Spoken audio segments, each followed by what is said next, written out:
The village had always avoided the mansion at the edge of the forest. Even in daylight, it looked wrong, as if it had grown from the earth at an angle no architect could have planned. Windows like hollow eyes stared into the trees, and the wind that passed through the cracked shutters carried something older than the town itself, a faint murmur, almost like voices speaking in a language nobody remembered. Zion had heard the stories all his life, but he had never believed them. He was practical, grounded, certain of himself, and yet, as he walked along the gravel path leading to the house, he could not shake the feeling that the walls were watching, waiting and somehow breathing. The key he had inherited turned in the lock with a slow, reluctant groan, and the door swung open as if it had been expecting him for centuries. Inside, the air was thick, heavy, perfumed with dust and something faintly metallic, like old blood dried into the plaster. Shadows pooled in corners that should have been lit by the fading sun, and as he stepped across the threshold, the floorboards beneath him creaked, not under his weight, but as if they were sighing in anticipation. Zion dropped his bag in the hallway and ran his fingers along the railing of the grand staircase. It was polished, smooth, but somehow alive under his touch. The walls themselves seemed to pulse, subtle vibrations that made the hairs on the back of his neck stand. He called out, half laughing, "Hello? Anybody here?" His voice echoed unnaturally, stretching longer than it should have. The sound itself felt wrong. Night came quickly, faster than the sun's retreat should have allowed.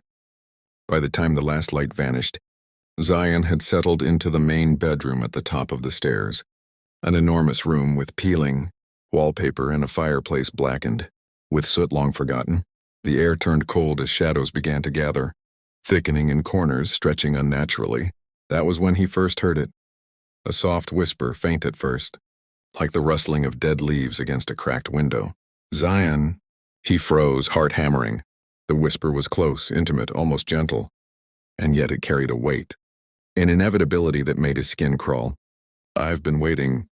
The voice did not belong to anyone in the room. There was no one, and yet it felt alive. It knew him. It knew his fears. He tried to convince himself it was the wind. Old houses make noises, shadows play tricks, but the whisper returned, patient, soft, repeating his name, wrapping around him like smoke. "Zion, come closer." Sleep evaded him that night. Every creak, every sigh of the house felt deliberate. He heard footsteps in the hallway, soft but unyielding, pacing in a rhythm that was impossible to match. And then, just before dawn, the first hallucination appeared. The mirror across the room, a tall, ornate thing, cracked at the edges, reflected more than his image. Behind him for a moment a figure stood. It was translucent, faint yet distinct, its head tilted unnaturally, observing. Zion spun around. The room was empty. The mirror reflected only him. By the third night, the mansion had begun to change. Hallways stretched impossibly. Doors appeared where there had been none. An entire room seemed to loop back upon themselves. Zion found himself wandering endlessly, unable to retrace his steps. And always, always the whisper followed. "We've been waiting. We remember. Come closer, belong." Then he saw it, a staircase descending where no staircase had existed before. It led to the basement, hidden beneath the foundations of the house. The air grew colder as he approached, thick with the scent of rust and decay. The walls were covered in names, scratched deep, some centuries old, some fresh, glowing faintly as though alive. And at the center of the wall, written as though it had been waiting for him, was his name, Zion. A shiver ran down his spine. Behind him the whispers multiplied, layering over one another until they became a chorus, chanting not cruelly, not angrily, but patiently, insistently, "We remember, we remember, we remember." As he descended, shadows began moving independently of the light. Figures emerged, translucent and shifting, faceless or twisted into grotesque, screaming visages. He tried to turn back, but the house had changed. The staircase disappeared. Hallways stretched into infinity. Doors vanished. Mirrors showed lives he had never lived, visions of pain, fear, and endless waiting. One mirror reflected him, but not as he was. His reflection smiled while he screamed, mocking him in silence. Hours, days, or perhaps centuries passed. Time itself seemed to bend and break within the mansion. Every door he opened revealed another horror. Rooms filled with echoes of past victims, objects rearranging themselves, shadows twisting into creatures half-formed from memory and fear. The whispers grew louder, forming words and then stories, histories of those trapped here. They came curious. They stayed forever. We keep them. They tried to leave. They failed. Zion realized with a horror that paralyzed him that the house did not trap bodies alone. It consumed time, memories, and eventually souls. Mirrors were not mere reflections, they were gateways. Reflections were not reflections, they were prisoners. And now he was one among them. In the main hall, the largest mirror in the mansion stood waiting. Carved with symbols older than the village itself, it reflected him perfectly. But his reflection moved differently, deliberately, with intent. Slowly, it pressed a hand against the glass from the inside. The whispers reached a crescendo, enveloping him. You belong. You always belonged. Time is ours. He tried to flee. The hallway stretched, ceilings rose impossibly, doors twisted into nothingness. He screamed. His voice was absorbed. His vision narrowed. And then the mirror swallowed him. Cold, unyielding, infinite. When the villagers passed by long after, the mansion appeared empty, but some nights faint whispers float through the fog. We remember. We remember. Come closer, belong. And if anyone is foolish enough to look into the windows, they may see a reflection that is not theirs, smiling, waiting. The mansion did not sleep. Neither did Zion. Time had folded around him, a cruel loop that made every hour feel like centuries. When he awoke, or thought he awoke, he was no longer in the room he had fallen asleep in. The walls were familiar yet wrong.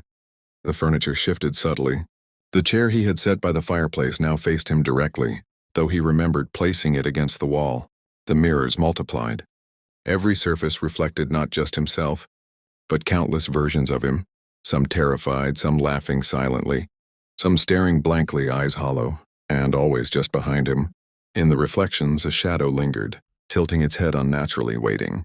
He tried to leave, stumbling through hallways that looped endlessly, corridors stretching far beyond reason.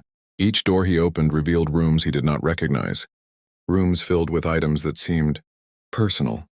A journal lay on a table, pages filled with handwriting he did not know, describing events he had yet to live.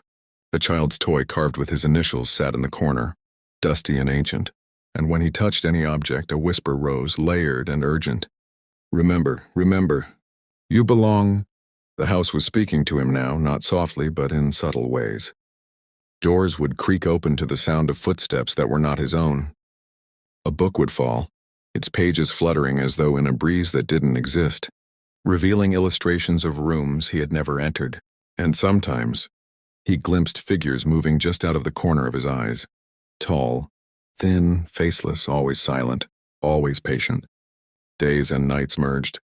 He no longer knew if he had slept, if he had eaten, or if the world outside still existed. Time was no longer linear. It bent, twisted, repeated. In one corridor, he saw himself walking toward him, pale and broken, lips moving but producing no sound. He stumbled back, heart hammering, only to see that version vanish into the walls. And when he turned to flee, the corridor behind him stretched endlessly, twisting like a ribbon, doors vanishing and appearing randomly, each one a trap. In the grand hall, mirrors loomed larger. One reflected him perfectly, he thought, but then his eyes widened in terror. His reflection smiled, slow and deliberate, and waved at him. The hand moved first, pressing against the glass, then suddenly it stepped out. Zion stumbled back, screaming. But the mirror swallowed him into itself, cold and endless. He felt himself falling, suspended in darkness, and a chorus of whispers engulfed him. We have waited. We have remembered. Time is ours. When he recovered, he was somewhere else entirely, a room lined with clocks. Hundreds of clocks, each ticking at a different rhythm, some backward, some too fast, some silent. The hands moved independently, spinning wildly. On each clock face, faint inscriptions, names of those trapped before him, some centuries old, some fresh, and at the very center, his name appeared, etched as if bleeding into the wood. He realized then that the house was more than walls and mirrors. It was alive. It remembered, it consumed, it twisted reality, and he was becoming a part of it. His thoughts bleeding into its memory, his fears feeding its hunger. Shadows crept along the walls like smoke, whispering histories he had never known, memories of those who had vanished here before him. Dolls once innocent moved on their own, arranging themselves in patterns too precise to be chance. A portrait of a smiling child followed him with its eyes, A grandfather clock moaned as if grieving, and then the hallucinations began in earnest. Faces appeared in mirrors that were not reflections, faces of the dead, screaming silently. Hands reached through the glass to grasp him. Rooms looped infinitely, stairs leading nowhere. Doors opening into rooms that were exact copies of the one he had just fled. His mind began to unravel. He screamed into empty hallways, but the walls absorbed his voice, replacing it with whispers in a chorus. You are ours. You always were. Remember, remember. At one point, Zayan found himself in the attic, a vast, dark space filled with forgotten relics. Creaking trunks opened on their own. Old portraits tilted, eyes gleaming with a sinister life. And then he saw her, a girl, pale, her hair tangled, eyes hollow yet knowing, staring at him from the far corner. She whispered his name. Zayan, it's time. She moved closer, her movements slow, unnatural, impossible. Every step she took caused the floorboards to groan in protest. He tried to run, but the attic seemed to stretch endlessly, each beam of light from the window warping, elongating, folding. The girl vanished, only to appear reflected in a mirror that had not been there before, her hollow eyes staring directly into his soul. The terror escalated. He began to see figures trapped in mirrors all around him, reaching out silently. Whispers became chanting. We remember. You are ours, join us. Desperate, Zayan tried to smash one of the mirrors. The glass did not shatter. Instead, it rippled like water, swallowing his arm to the shoulder. Pain, cold and deep, ran through him as he pulled back. Blood, though unseen, seemed to seep from the mirror's surface, forming shapes, faces, hands, mouths opening to scream silently. He stumbled back, barely escaping, but every mirror now reflected him differently, terrified, smiling, screaming, blank-eyed, broken. Time had completely unraveled. Outside, he could not tell day from night. The mansion twisted endlessly, hallways forming impossible loops, shadows moving independently. Every object, every corner seemed alive, aware, waiting. Every step he took carried him deeper into the house's memory, deeper into its hunger. And then, in the final corridor, a hallway that seemed to stretch infinitely, he saw them. All the people who had vanished before him, frozen in mirrors and shadows, staring at him silently, their faces pale and twisted, lips moving in mute whispers. And at the end of the hallway, the largest mirror yet, its surface black, pulsating like a heartbeat. And in it, his own reflection, smiling, stepping forward. He ran, the hallway bent. The floor fell away beneath him. The whispers screamed now. You belong. You always belonged. Remember, remember, remember. The mirror swallowed him completely. Darkness, silence, nothing. Then a faint light. He opened his eyes. The house stood quiet. The village continued its life beyond the forest, unaware. But the mansion waited. It always waits. And in its windows, for those who dare look, reflections smile, waiting for the next visitor. Some say if you pass by at midnight, and the wind is just right, you can hear whispers calling your name, and if you glance into the glass, it might be too late. Zayan awoke, or thought he awoke, on the cold, splintered floor of a room he did not recognize. The air smelled of decay and something faintly metallic like blood. Shadows clung to the corners, thick and restless, writhing as if alive. He tried to move, but every step he took felt wrong. The floor tilted beneath him, the walls stretching and contracting, making the room seem impossibly large and impossibly small at the same time. He noticed a small table in the center, and on it lay a letter, yellowed and brittle. The handwriting was elegant, looping, yet impossibly familiar. His own.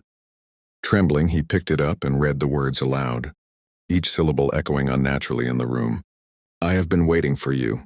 Do not fight it. The house remembers everything, and soon so will you. As the words left his lips, the shadows shifted, forming shapes, faces of villagers long dead, their eyes hollow, mouths moving in silent screams. They whispered together, a chorus of despair. We are part of it, as you shall be. We remember. We remember. A sudden noise made him jump. The sound of footsteps, hundreds of them, echoed through the mansion, but no one appeared. Dolls carved from wood lined the shelves along the walls. Their eyes seemed alive, tracking him.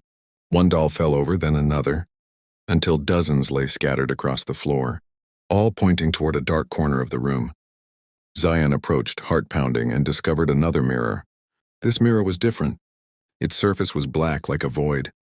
He peered in, and the first thing he saw was his reflection, smiling. But the smile was wrong, stretched too wide, teeth sharp and glinting in the dim light. He recoiled. The reflection raised a hand, and his own hand moved to meet it, as if controlled by some invisible force. Suddenly, the mirror's surface rippled like water. From it, a shadowy figure emerged, tall, thin, faceless, and moving unnaturally. It hovered over him, silent, patient, and cold. He tried to step back, but the room had changed. The walls bent, the floor warped, the ceiling stretched impossibly high. He was trapped. Days, nights, or perhaps centuries passed. Time had no meaning here. The house fed on his fear, twisting reality further. Hallways multiplied endlessly. Doors led to rooms that repeated over and over, each filled with horrors he could barely comprehend. He saw himself in every mirror, but each reflection was different. One screaming, one smiling, one faceless, and all of them beckoned him toward the mirrors, whispering urgently, "Join us, remember, belong." Zion stumbled into the library, a vast room lined with towering shelves. Every book was a diary of someone who had entered the mansion before him. He flipped one open, and the pages revealed events he had yet to live. Hallucinations, despair, murders, and disappearances. The names at the bottom of each page were carved into the mansion itself, glowing faintly. He recognized one name and his stomach sank. It was his own. A soft creaking drew his attention. At the far end of the library, a door opened slowly.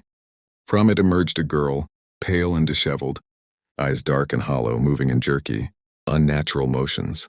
She held a porcelain doll, broken and stitched together, staring at him silently. She whispered his name. "Zion, it's time." He tried to run, but the floor shifted beneath him. The walls stretched, the ceiling dropped, hallways twisted. The girl vanished, only to appear reflected in every mirror in the room. Closer, larger, smiling impossibly wide. Dolls began to move on their own, forming circles around him. Furniture shifted, trapping him. The whispering grew into chanting, unintelligible but urgent. "You are ours. You always were. Time is ours." Then came the voices of the villagers. They appeared at the edges of his vision, shadowy, silent, wearing masks that hid their faces but revealed their intent. They had lived here, died here, and were now part of the mansion. Each one reached toward him, their hands merging with the walls, doors, mirrors. He tried to scream, but no sound emerged. His thoughts spun, fragmented, trapped in loops of memory and fear. He stumbled into the main hall, the largest mirror yet dominating the space. Its surface was black, pulsating like a heartbeat. Hundreds of reflections surrounded him, each distorted, some faceless, some screaming silently. He saw his reflection smile again, stepping forward, and this time it moved independently. It lunged toward him, merging with shadows, merging with the whispers, consuming reality. Zion's mind fractured. He could no longer distinguish himself from the reflections, the shadows, the voices. His own fears became the house's reality. Time became meaningless. He ran endlessly through corridors that looped, rooms that repeated, mirrors that trapped him within them. His body was there, but his mind was elsewhere, trapped in a labyrinth of whispers, hallucinations, and impossible reflections. The house claimed him completely. He was both observer and observed, prisoner and reflection, whisperer and whispered.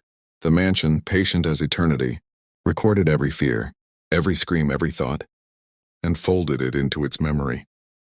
And outside, the village continued, oblivious. But the mansion waited. It always waits. Some say, if you pass by the mansion at midnight, you can hear whispers calling your name. And if you dare glance into the glass, you may see yourself, but not as you are. You may see the version of you that the house has claimed, smiling, waiting, patient, and hungry. Zion ran, or perhaps he didn't. Time had lost meaning. Hallways twisted impossibly. Staircases bent into themselves, and every mirror reflected him differently. Some screaming silently, some grinning cruelly, some empty, staring with hollow eyes that seemed to pierce his soul.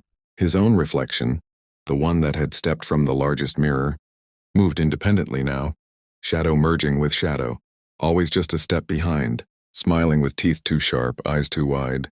He tried to reach the front door. It had vanished. The walls of the mansion had closed in, bending, breathing, alive. The whispers, once soft, patient, now screaming in his ears, layered upon themselves, repeating his name, overlapping, until the sound became unbearable. Zion, remember, you are ours.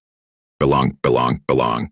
He stumbled into the attic, the air thick with decay, dust, and something far older, ancient and malignant. The girl appeared again, her eyes hollow, hair tangled, porcelain doll in hand. She spoke, but the sound was everywhere and nowhere, echoing through the mansion, vibrating through his bones. Time is ours, and now so are you. From the shadows, hundreds of figures emerged, the villagers who had vanished over centuries. Their eyes black pits, faces twisted in silent screams. Some carried letters, diaries, toys, and personal items, things they had clung to in life, now warped into instruments of the mansion's will. They did not speak, but their presence pressed on him, suffocating, relentless. He tried to flee. Every hallway stretched impossibly. Every door opened into the same room. Mirrors reflecting mirrors reflecting mirrors. And then he understood. The house had no exit. It was a labyrinth not built by walls, but by time itself. Every object, every reflection, every whisper existed to trap him forever. A single mirror remained, the largest, black as void, pulsating like a heartbeat, and in it, his reflection smiled. It stepped forward. The glass rippled. Hands emerged, shadowed, skeletal, cold beyond comprehension. Zion tried to resist, tried to pull back, but the house had claimed him. You cannot escape. You are ours. You always were. He felt himself pulled forward through the glass, into a darkness where time collapsed. He was weightless, limbless, body and mind entwined with the house itself. He was part of the whispers now, part of the reflections, trapped in an eternal loop of fear and observation. The mansion recorded his every thought, every scream, every flicker of hope, folding it into its memory for centuries to come. Outside, the mansion sat silently, shadows gathering behind broken windows, fog rolling across the ground. Villagers avoided it as they always had. But some nights, when the moon is just right and the wind whispers through the trees, travelers report hearing faint voices calling their names. And if they look into the glass, they see a reflection smiling at them, patient, hungry, familiar. A reflection that is not themselves. And the mansion waits always. Because the house remembers, always. Because the house never forgets.